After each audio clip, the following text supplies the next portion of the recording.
probably about 15 minutes long. And then my abuser gave his talk. I can't remember if he gave number 2 or number 5. I think it was a number 5 talk.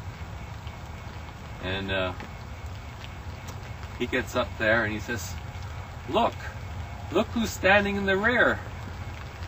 Why, it's the prophet Jeremiah. Well, I was standing in the rear. I don't know, was he talking about me? He goes right on his talk, never flinching a bit. And I finally kept standing back there for a talk or two till my sister came and got me. And she told me to go sit with my family.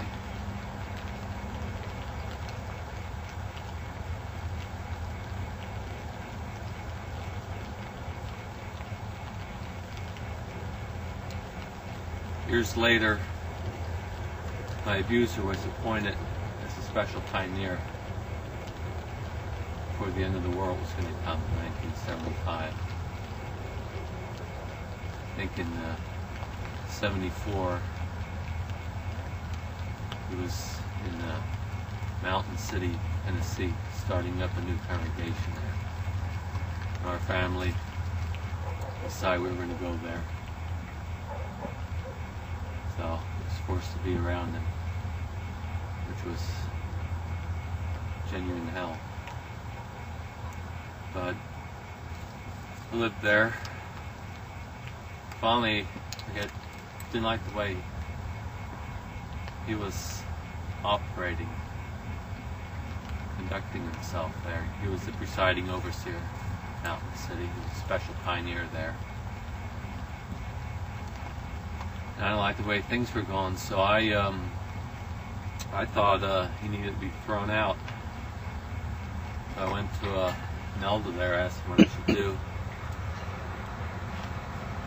And I was forced to confront him about what he had done to me after this elder was known about it, was told. And one morning I go to his house, knock on his door, and I asked him some questions regarding his abuse of me. He admitted, he says he had all been handled by the society. I was in shock. And he never told me a thing about it. And here he was, my presiding overseer and special pioneer in the congregation. And so next meeting, I think it was like a Thursday meeting, at the conclusion of that, everybody started scattering, and all that was left was me and 3 elders there in the congregation. And he cornered me, and he wanted to know,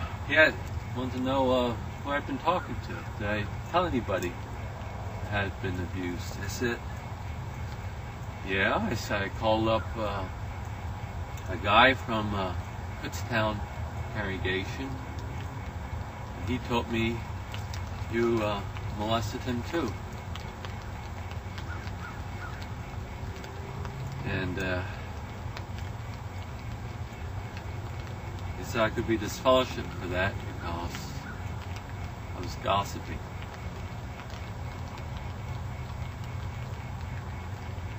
And I was just in shock. Just couldn't believe it.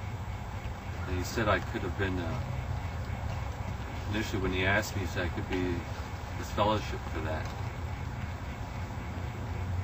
I thought I was the victim, but it turned out he was the victim in that regard.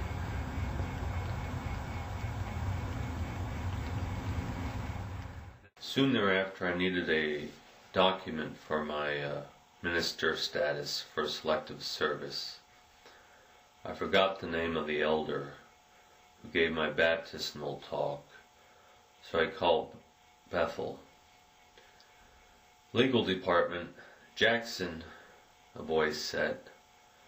I explained the situation, and he replied, we don't keep those records. Just write down your presiding overseer's name. I could not believe they had this idiot working at Bethel.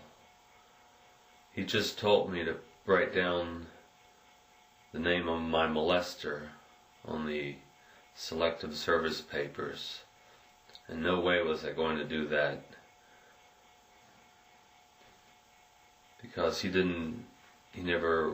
were never in the same congregation when I was baptized. So then I called a relative at Bethel. Within 5 minutes, I had the name of the speaker. At that time, I applied to go to Brooklyn headquarters, Watchtower Bible and Tract Society of Jehovah's Witnesses. I had been accepted to go there, so in August of 1974, I went there, and